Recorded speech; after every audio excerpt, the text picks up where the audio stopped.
Eu queria que os irmãos fossem abrindo a palavra de Deus em Atos 3. Eu vou ler só o versículo 6.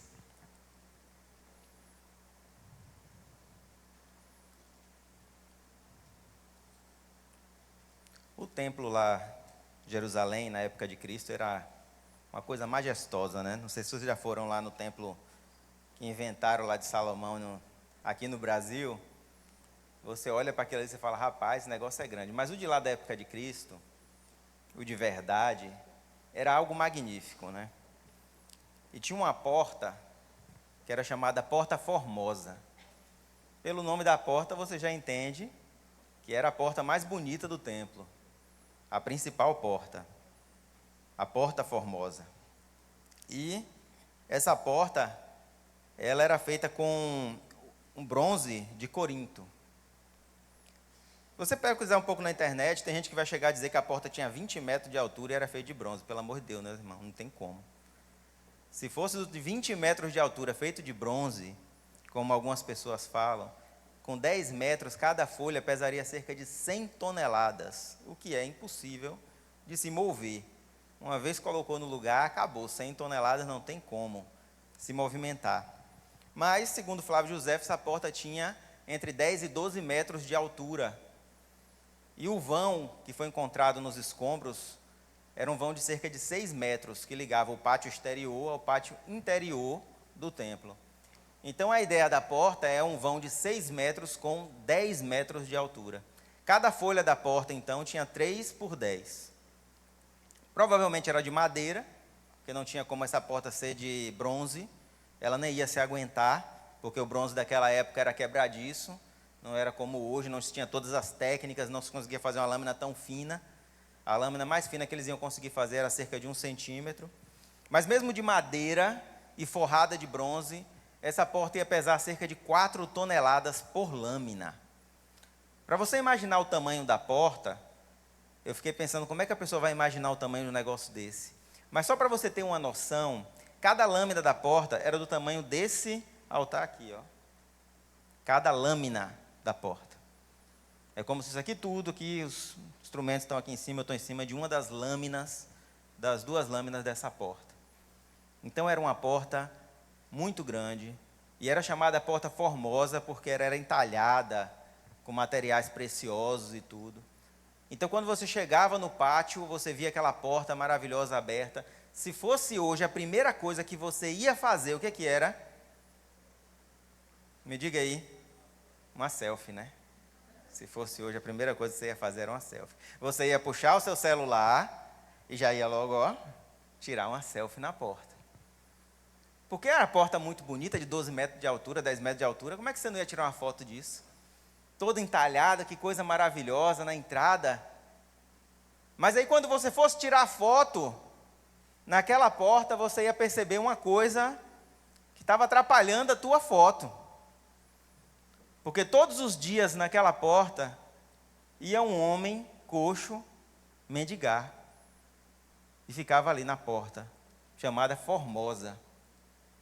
E ele saía de casa todos os dias, querendo encostar na porta tão linda e pedir dinheiro para quem passava, pedir ajuda para quem passava, talvez comida.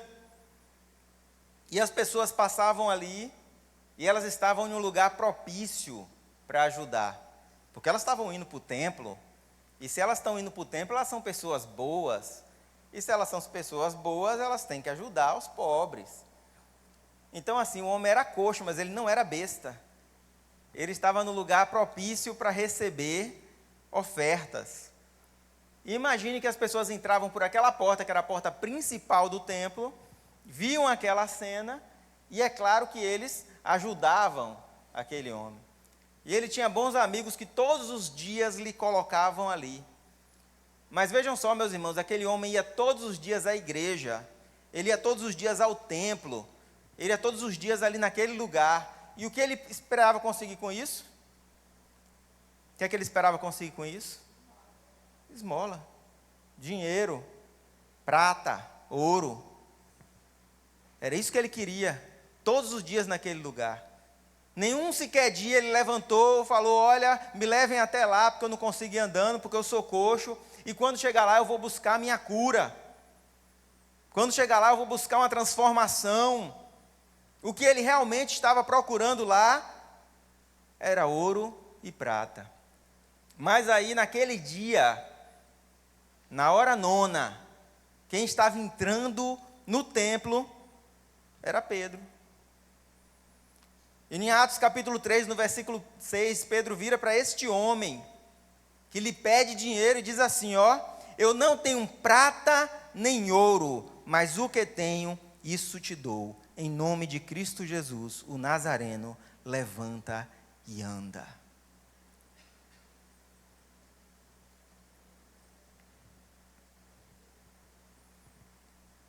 E aquele homem, que estava insatisfeito com a sua condição, naquele lugar, buscando aquilo que não lhe preenchia, que não lhe capacitava, que não lhe curava, que não lhe completava, ele recebe aquilo que ele realmente precisava, da cura em nome de Cristo Jesus. Eu acho esse texto maravilhoso. Porque aquele homem não pediu para Pedro, me cura, me salva, me liberta, me transforma. Ele pediu uma esmola. Por favor, me dê algo para comer. Ele busca o que não lhe preenchia, e isso é um mal do ser humano. Nós buscamos aquilo que não nos preenche. E nós fazemos isso com muito afinco e o tempo todo. E sempre que alcançamos alguma coisa e percebemos que aquilo não nos preenche, nós partimos rapidamente em direção ao próximo objetivo, com a esperança que esse objetivo nos preencha. Ele esperava esmolas, era um lugar luxuoso.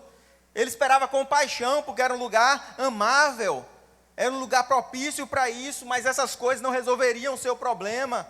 Eles sempre encontravam pessoas dispostas a trazê-lo e a levá-lo, porque eles estavam indo ao templo, então eles tinham que mostrar como são bons. Eles sempre encontravam pessoas dispostas a doar, porque essas pessoas tinham muito e se sentiam mal por ter tanto, outros tão pouco, então chegavam e entregavam algo na mão dele, ele encontrava isso sempre, mas isso não resolvia o seu problema.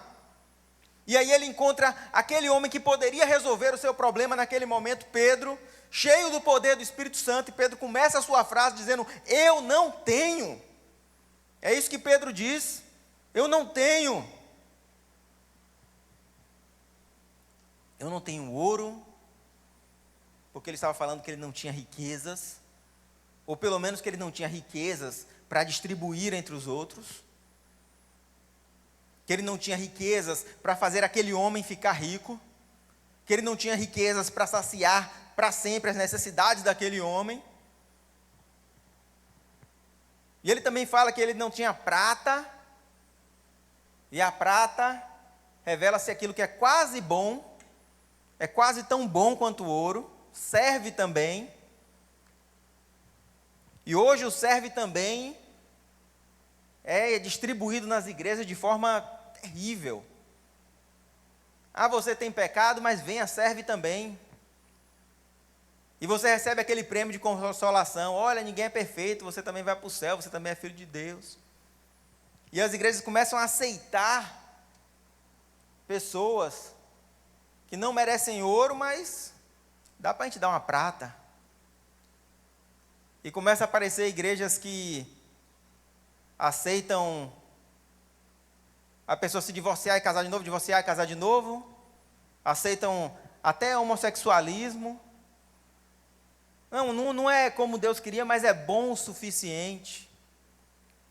Não é bom o suficiente. Até o povo de Deus, quando saiu do Egito, quando foram fazer uma obra, Arão pediu por ouro. Ele falou assim, me dê prata também. Não. Era o melhor. Mas depois de um tempo, como o melhor não era alcançado, foi se aceitando um segundo colocado. E como a moeda precisava se difundir, abriram mão da moeda ser de ouro e falaram, é melhor que a moeda seja de prata, é mais fácil, ela vale menos, é mais fácil de se fundir, de se locomover. Então ele fala: eu não tenho riquezas e eu não tenho prêmios de consolação para você. Essas coisas não são de minha posse e eu não posso te dar o que eu não tenho. O que Pedro está querendo dizer para aquele homem é: não venha para a igreja procurando homens. Não venha para a igreja procurando homens perfeitos, que vão te dar aquilo que você precisa, porque esses homens não existem. Todo homem é falho. Talvez você pense que algum daqueles homens possa ter ouro ou prata. Eu te pergunto se algum deles era maior do que Pedro, que andou com Cristo, que recebeu ordem direta de Cristo para apacentar o rebanho. Nenhum deles era melhor do que Pedro, e nenhum deles poderia dar àquele homem mais do que Pedro deu. E mesmo que eles tivessem ouro e prata, eles não iam resolver o problema daquele homem. Não procure homens quando vier à igreja. Quando vier à igreja, não procure riquezas, não procure bens materiais. Isso você consegue lá fora. E a palavra de Deus diz que se você persegue a Cristo, essas coisas lhe perseguirão. Não é isso que nós procuramos na igreja. Não procure consolação ou uma batidinha nas costas por aquilo que não está perfeito na tua vida. Não procure aprovação por situações que não estão completas. Não há perfeição na tua casa, no teu trabalho, talvez não haja perfeição, no teu casamento talvez não haja perfeição, mas você procura alguém que fale: olha, está tudo bem, Deus te ama do jeito que você é. Não precisa mudar, não procura isso na igreja. A igreja não é lugar para isso.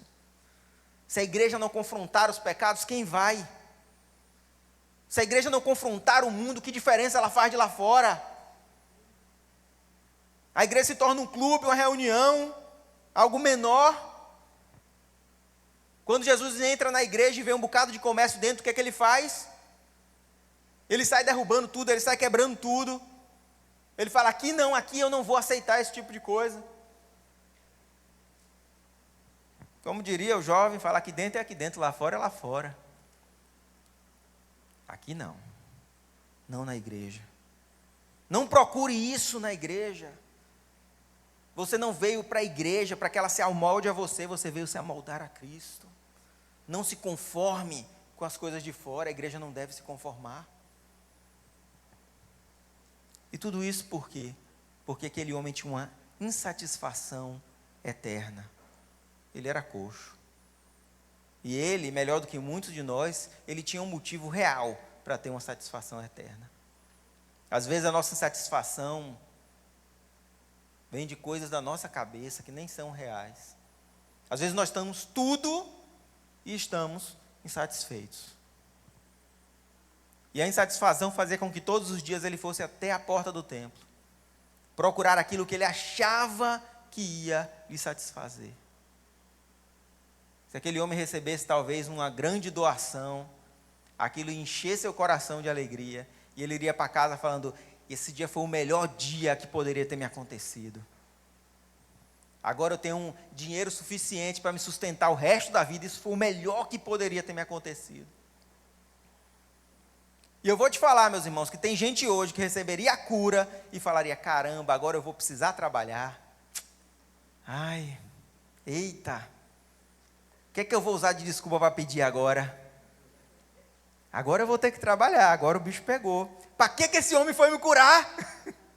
Eu não vim na igreja receber isso. O que eu queria era compaixão, esmolas, era tapinha nas costas.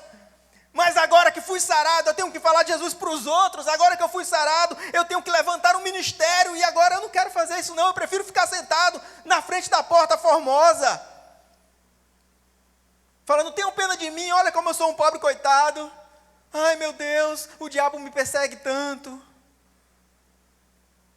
Não é para isso que você veio aqui. O poder de Deus está presente neste lugar. E o poder de Deus é para destruir as barreiras, as correntes. Ou então ele não tem serventia nenhuma. Eu creio no poder de Deus. E uma vez liberto, meus irmãos, o passarinho tem que levantar voo. Ou ele vai voltar para a gaiola e vai ser fechado lá de novo.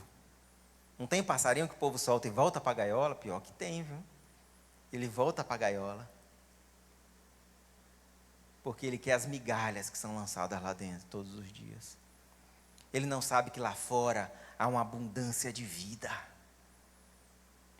E tudo que ele conhece é a gaiola. A insatisfação eterna. É incrível falar sobre isso. Mas eu já vou começar pelo mais chocante de todos. Eva.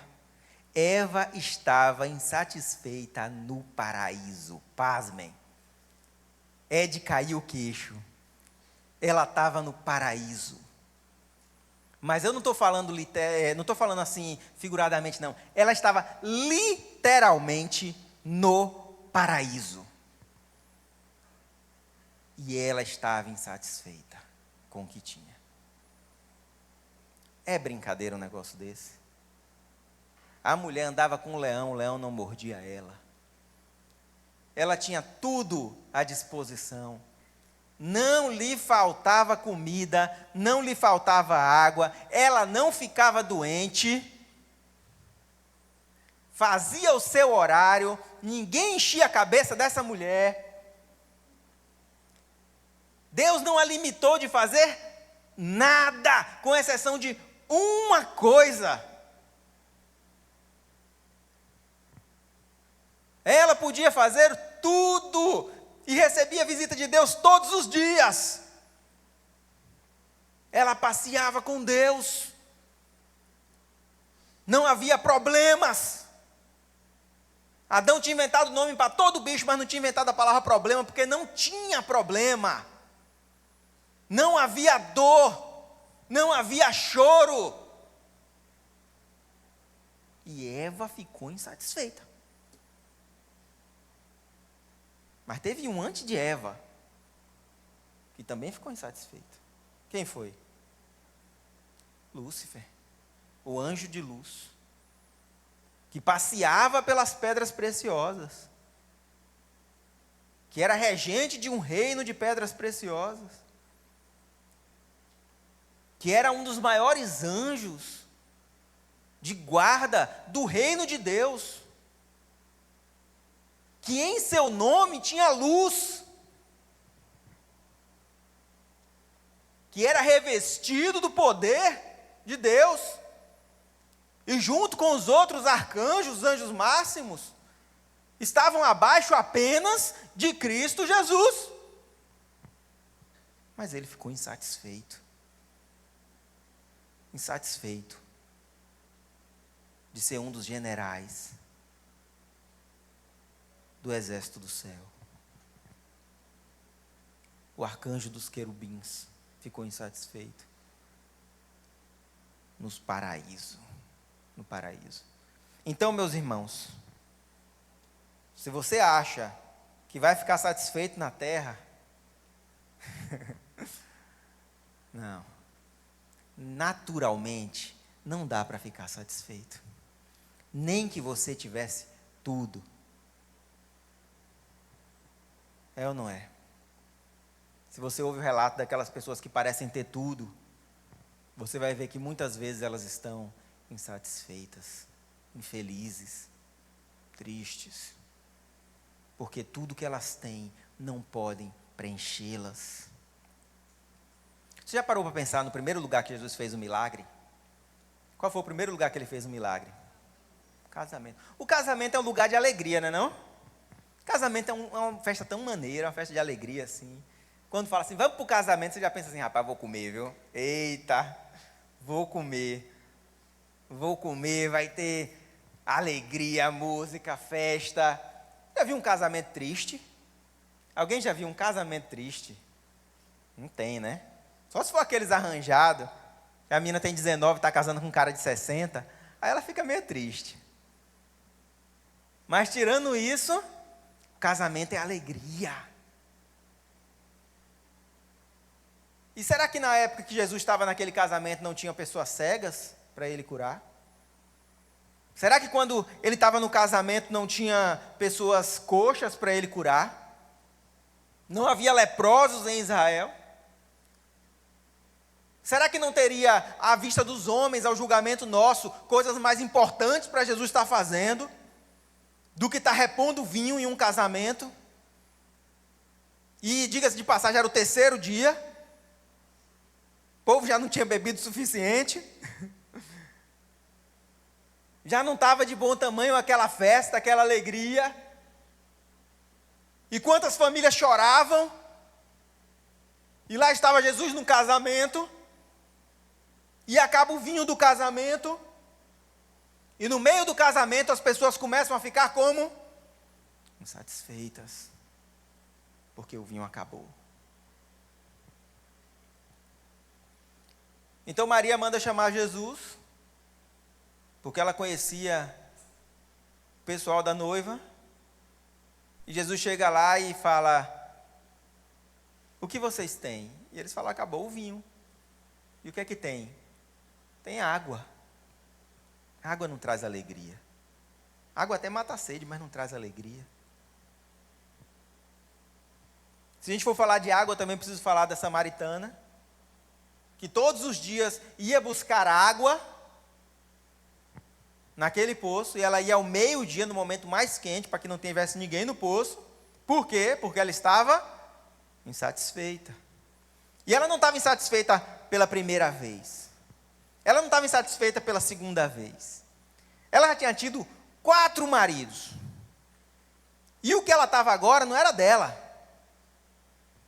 Ela vivia insatisfeita. Então Jesus a encontra e pede para ela água. E ela olha para Jesus e fala assim: se tu soubestes quem eu sou, tu não ia me pedir água. Porque ela achava que ela era imunda para um judeu, e que a água que ela tocasse seria contaminada. E Jesus fala assim: olha, se tu soubesse quem eu sou, tu ia me pedir água. Mas Jesus já não está mais falando de água natural. Porque quando a gente vai parar um pouquinho para falar sobre água, quando Jesus olha as coisas, ele não olha como o homem vê. Nós olhamos o preço e a aparência. É ou não é? É o preço e a aparência das coisas. Mas Deus, ele olha a intenção e a consequência. São 2 coisas diferentes. Então, quando nós vamos beber uma água, nós vamos olhar para o preço e para a aparência. Você entra no lugar para comprar água, você olha aquela bando de água ali na geladeira, vai comprar uma água mineral, e você vai ponderar 2 coisas para você escolher que água você vai comprar: o preço e a aparência. Se você fosse rico, você comprava aquela da garrafinha azul. Quem já viu aquela? Parece a garrafinha de Aladim, assim, azul, bonitinha, assim. R$15, 350 ml de água, né? Mas é tão bonito. Olha a aparência dessa água. E ela confronta Jesus e fala assim: por que tu me pede água? Tu não está vendo que eu sou pecadora, que eu sou samaritana, e tu é judeu? Você podia pedir água para outra pessoa. Talvez Jesus pudesse pedir água para César. Talvez ele pudesse pedir água para o faraó. Olha, ele era Jesus, ele podia estar em qualquer lugar ou pedir água para qualquer um. E se você olhar para o preço e para a aparência, talvez César tomasse água gaseificada, lá do Himalaia, saboreada com rodela de limão. Talvez o faraó estivesse tomando era água de coco. Mas quando você olha a intenção e a consequência, e Jesus explica para ela, fala: olha, a água que você bebe vai te fazer ter sede daqui a pouco novamente. A intenção que você tem é de se satisfazer. Mas a consequência não é a que você quer, porque ela não te satisfaz. Porque tu vai estar aqui de novo amanhã, e de novo no outro dia, e de novo no outro dia.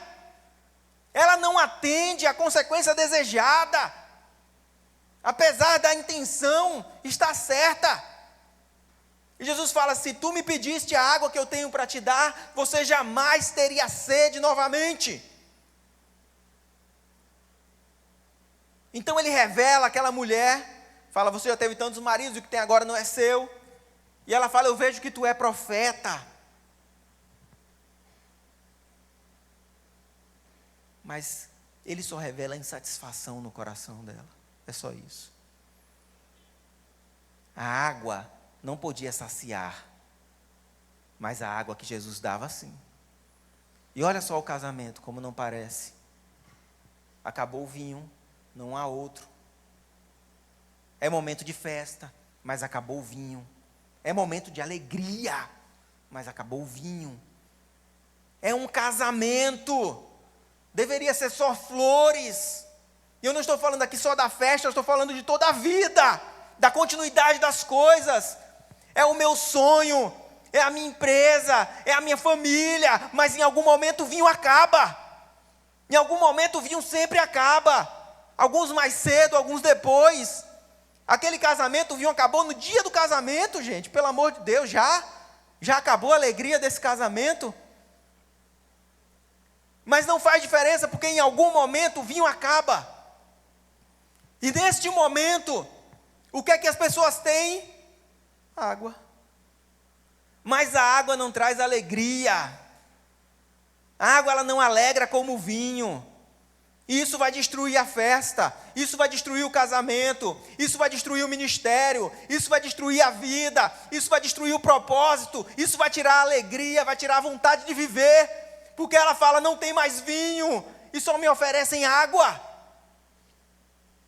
E Jesus pergunta para os funcionários, o que vocês têm? Eles dizem água, ele fala, não tem problema, traz as talhas, lança a água sobre as talhas, e sirvam para o mestre-sala. Isso é profundo, isso é profundo. Ele manda servir água. Jesus não colocou a mão sobre a água e falou, transforme-se agora em vinho em nome de Jesus. Ele não pegou do bolso um saquinho de quiçu, rasgou assim e jogou dentro da água para... Ele falou, só tem água, vai água mesmo. É isso aí mesmo, é o que vocês têm, é o que vocês vão servir. E quando o mestre-sala prova a água, ele fala assim, por que até agora nós estávamos nos alegrando com vinho, se nós tínhamos isso para servir? Por que até agora eu achei que o vinho era importante, se a água que Cristo dá é que sacia? Por que até agora eu achei que precisava do vinho, enquanto na verdade eu precisava que Jesus me trouxesse água? Por que até agora eu achei que a alegria estava no vinho, que a alegria estava na festa, que a alegria estava nas drogas, que a alegria estava em outro lugar e não naquilo que Jesus tem para servir? Porque às vezes o que Jesus vai servir é água. Às vezes o que Ele vai servir é a água barrosa de poço. Às vezes o que Ele vai servir é uma coisa pequena. Às vezes é um carro usado. Às vezes é uma casa pequena. Mas aquilo que Jesus tem para te servir é o que vai te saciar. É aquilo que vai encher, não é o que você procura.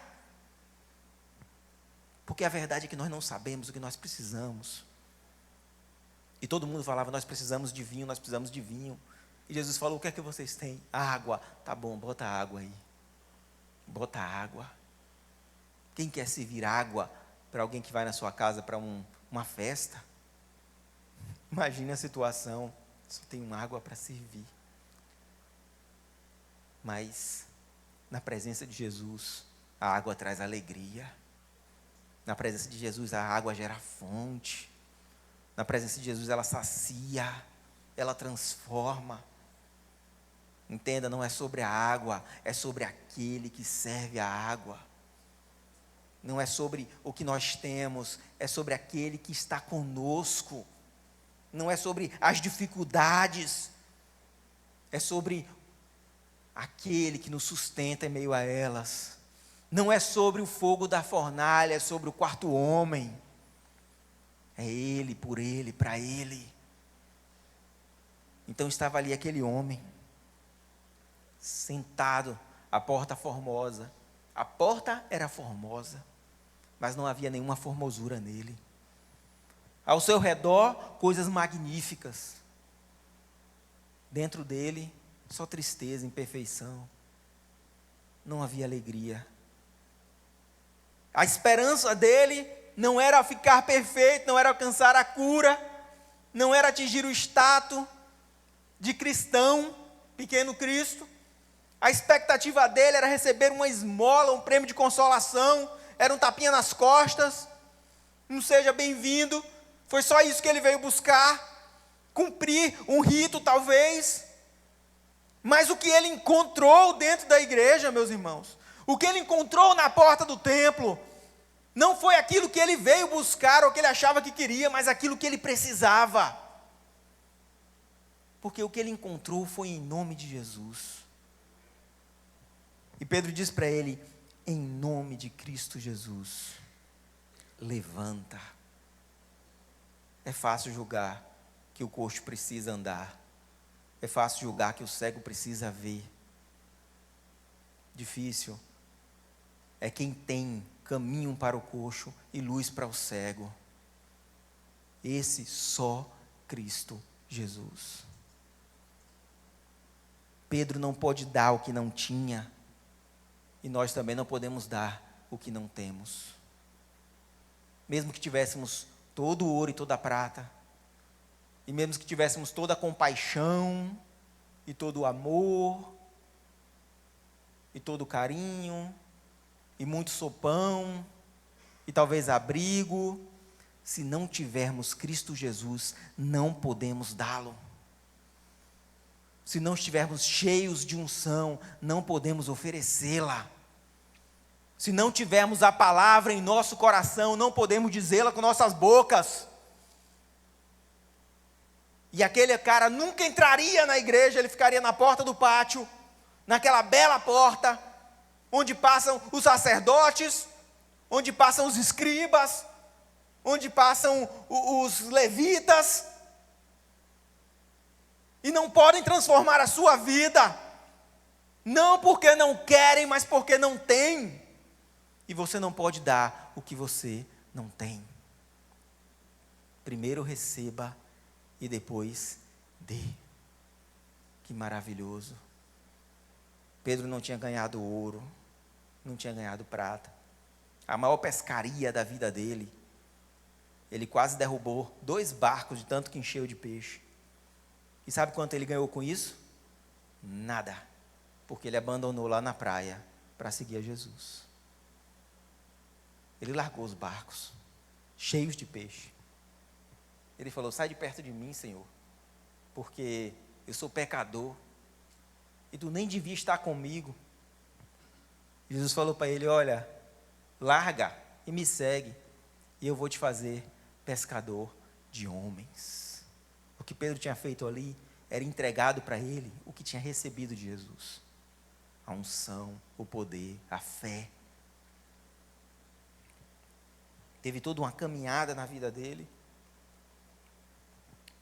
mas a quebra de expectativa não trouxe frustração para aquele homem, e sim alegria. Ele levanta e ele vai fazer uma coisa que por muito tempo ele não podia fazer, porque até aquele momento ele tinha chegado até a porta e não tinha adentrado no templo. Ele não tinha participado do culto. Ele tinha ouvido, ele tinha sentado na cadeira e prestado atenção, mas aquilo não inundou o seu coração, não atingiu a sua alma. Meus irmãos, eu posso pregar aos seus ouvidos, mas eu não posso pregar ao seu espírito. Só quem pode fazer isso é o Espírito Santo.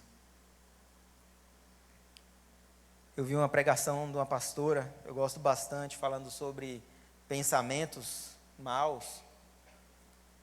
E ela fala sobre a falta de entendimento no meio do povo de Deus, sobre quem coloca pensamentos na cabeça.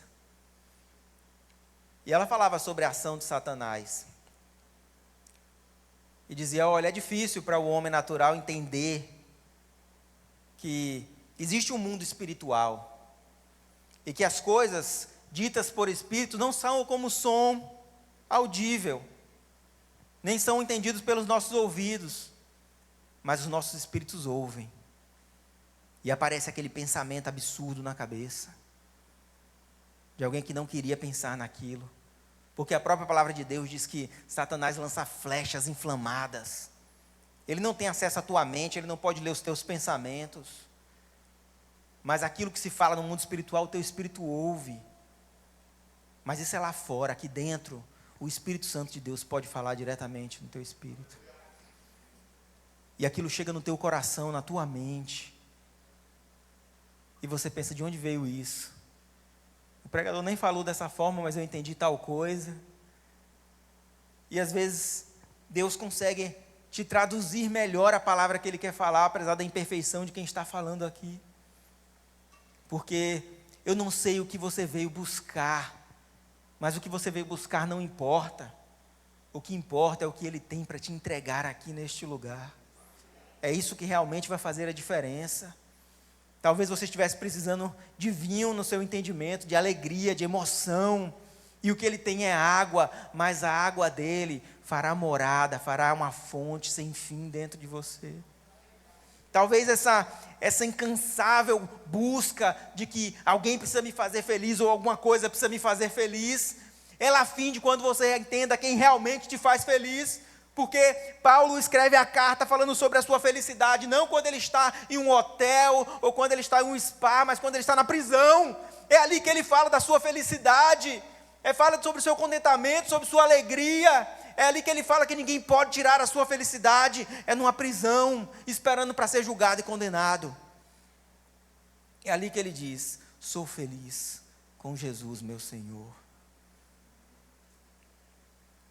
Ele encontrou talvez só água, e aquilo satisfez. Enquanto muitos comem manjares, não podem estar satisfeitos. O que as outras pessoas precisam? O que é que todos precisam? Cristo Jesus. É só isso. Eu queria que ele se colocasse de pé. A necessidade de Cristo. Porque você pode estudar sobre qualquer outro profeta, qualquer outro sábio, e ele vai dizer que ele encontrou a luz, que ele encontrou um caminho, que ele encontrou uma porta, que ele encontrou um meio, que ele encontrou a vida. Mas quando você estuda sobre Jesus, Jesus fala, eu sou o caminho, eu sou a porta, eu sou a luz, eu sou o meio e eu sou a vida. Eles procuravam, como muitos procuram e nós procuramos. Cristo nunca procurou, porque quem é não precisa procurar. Não faz sentido ele procurar, porque ele é. E aquele que é não procura, já está com ele. E os homens não conseguiram entender que ele era tudo aquilo que nós procurávamos. Mas para nós que foi revelado através do Espírito Santo, e só através dele, que Cristo é aquilo que nós procurávamos, nós podemos encontrar ele agora.